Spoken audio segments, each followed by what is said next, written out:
The first scream disappeared into the wind. What stayed was the sound of wood snapping and the engine coughing as the overloaded boat rolled, pitching bodies into the churning water. People grabbed for anything: planks, a fuel can, the rim of the hull that now floated like a dead fish. Gasoline spread like a bitter perfume. In the gray light, hands thrashed, a child's pink shirt flashed once and was gone, and the Mona Passage closed over the chaos with its heavy, indifferent weight. A few hours earlier, well before sunrise, they had crowded onto the boat along a hidden stretch of coast on the Hispaniola side of the Caribbean. It was the kind of skiff everyone knew by sight. Rough boards, a rattling second-hand outboard, and a handful of life vests that wouldn't cover a third of the passengers.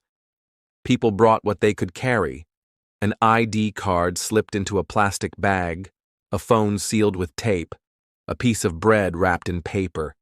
They had sold rings, borrowed money, promised to wire cash home. Hope left from the same place as debt. They were Haitians and Dominicans, young men in flip-flops, mothers with babies tied against their chests, uncles and cousins sent ahead because they were healthy and could work. Some were headed toward relatives who had wired money bit by bit. Others were running from gangs that claimed corners, schools, bus stops. Everyone had heard the stories: boats that vanished without a radio call, boats that reached the beach and spilled people into mangroves while sirens closed in, boats turned around in the dark before the sun had the chance to turn worry into relief. Everyone had also heard the other stories: the lucky landings, the job that started the next week, the apartment key handed over with a smile and a welcome. They pushed off in darkness, the motor coughing a curtain of blue smoke over the stern.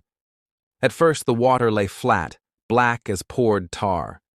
Far out, the sky thinned to silver, then to color. The first wind arrived, a chill across damp backs.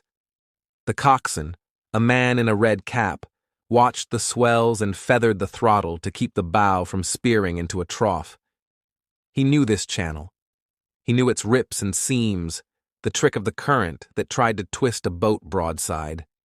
He also knew he had too many people aboard and not enough life vests or fuel to spend on detours. By mid-morning, the swells were long enough to lift the boat like a leaf. Crouching turned to knee squatting, then to numb legs and cramps. A woman prayed under her breath. A man tried to lighten the mood with a joke about the breakfast waiting in Puerto Rico. Somebody laughed.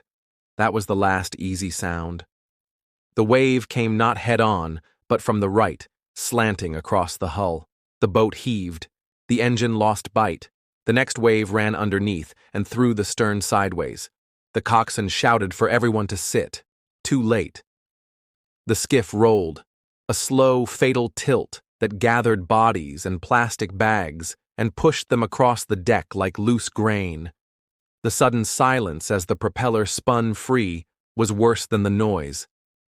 Then the water hit, and with it, the blind panic that follows. Some surfaced and found the overturned hull. Some couldn't swim. A man in a soccer jersey jammed a jerry can beneath a woman's arms and told her to kick. A teenager who had never seen the ocean up close flailed and vanished. Another clung to a loose plank and called to his sister until the sea made his voice small. The few life vests bobbed far apart from the people who needed them most.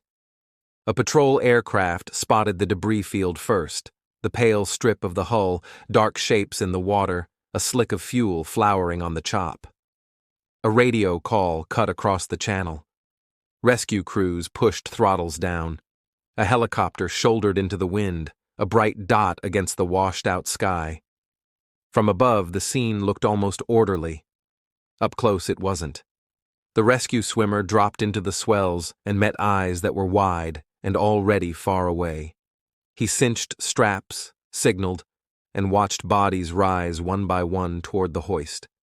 By the time the first survivors were hoisted aboard, at least 11 people were gone, and dozens were still missing, and the count was moving in the wrong direction. There is always a number in these tragedies, but The number never tells the whole story. It doesn't say who had promised what, who owed whom, who had packed a little boy's shoes in a plastic bag for later. It doesn't describe the way someone clutched a phone, even as the battery slipped to zero, or how another kept searching the horizon for the shape of land that refused to appear. Boats combed the area in widening loops through the afternoon and into the night. The helicopter returned for fuel and came back again, rotors thudding like a heartbeat that would not settle. The sea gave back what it wanted and kept the rest. Survivors shivered on deck under foil blankets while crews counted, wrote, counted again. At least became the phrase that stuck to the air. At least 11 dead. At least this many rescued. At least this many still unaccounted for. It was the most honest thing officials could say with the light failing. On shore, officials took statements as gently as they could. Names were written, then spelled again. A woman in a silver blanket stared at a wall and didn't answer when someone asked where she was headed. She finally whispered the town where her cousin lived and the color of the door she was supposed to look for. A man kept apologizing to no one in particular, sorry for taking up space, sorry for the water running from his clothes onto the floor. The morgue stayed quiet as air conditioning fought the tropical heat. Down the hall, a worker rinsed salt from a watch that had stopped at a time everyone would remember anyway. The distance between Hispaniola and Puerto Rico is only a few dozen miles, but distance is not just geography. It is the weight of papers, the balance in a bank account, the price of a seat on a boat whose builders never expected it to carry so many.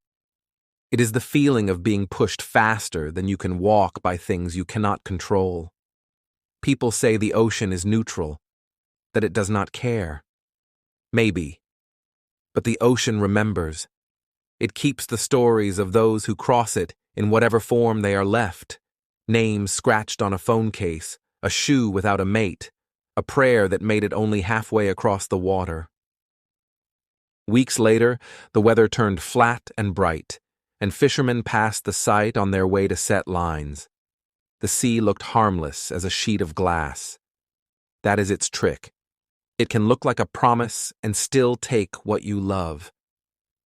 On some evenings, the wind comes in just right and carries voices farther than they should travel. If you were out there at the right time, you might think you heard them. The prayer, the shout, the last thin strand of hope pulled tight across the water until it snapped. There will be more boats. There always are. Each one is a gamble stacked with bad odds and the hope that this time the dealer will look away. Somewhere, as you read this, people are counting out cash in a dark room and handing it to a man who tells them the sea is calm tonight, that it will be fine, that there are vests enough for everyone, that they will be in Puerto Rico by dawn. They will believe him because belief is lighter to carry than fear. They will step aboard, one by one, and the sea will receive them without comment. For those who survived the capsize off Puerto Rico in 2022, the story did not end with the hoist into the helicopter or the hot drink pressed into their hands. It began again in waiting rooms and shelters and calls home that opened into heavy silence. It began with questions about the people no one could find. It began with the knowledge that the ocean had chosen what to return and what to keep, and that the only thing left was to live with that choice. Thank you for listening to the Sunken Ledger. Subscribe for more true stories from the depths.